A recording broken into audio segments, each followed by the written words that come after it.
சிவனேன்னு இந்த லலிதா ஜுவல்லரி ஜிஆர்டின்னு நகை சீட்டு போடுறதோடு நிப்பாட்டிக்கலாம். வீட்டில் உள்ளதுக்கிட்ட ஆட்டையை போட்டு காசை பிடிக்கி கட்டினமா நிம்மதியாக வாழ்ந்தமான்னு முடிஞ்சிருக்கும்.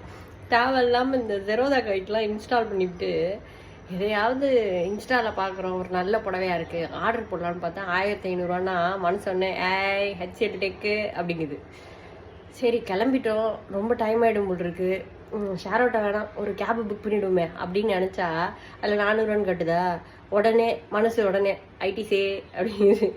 அவ்வளோ ஏங்க எங்கள் வீட்டுக்கு முன்னாடி தான் மேக்ஸ் இருக்குது, பக்கத்துலேயே புதுசாக ஒரு ஃபில்டர் காஃபி கடை திறந்துருக்கா. நான் ஒரு ஃபில்டர் காஃபி அடிமை. சரி எப்போ பாரு நம்ம கையாலே காப்பி குடிக்கிறோமே, அடுத்தவங்க கையால் காப்பி குடித்தா கொஞ்சம் சுகமாக தானே இருக்கும்னு அது போயிட்டேன். இந்த மண்டை இருக்கே அதில் 70 ரூபான்னு பார்த்தோன்னே ஐடிஎஃப்சி ஃபர்ஸ்ட் பேக் அப்படின்னு சொல்லுது. தயவு செஞ்சு யாரும் ஷேர் மார்க்கெட்டுக்கெல்லாம் போயிடாதீங்க, ரொம்ப கஷ்டமாக இருக்குது வாழ்க்கை.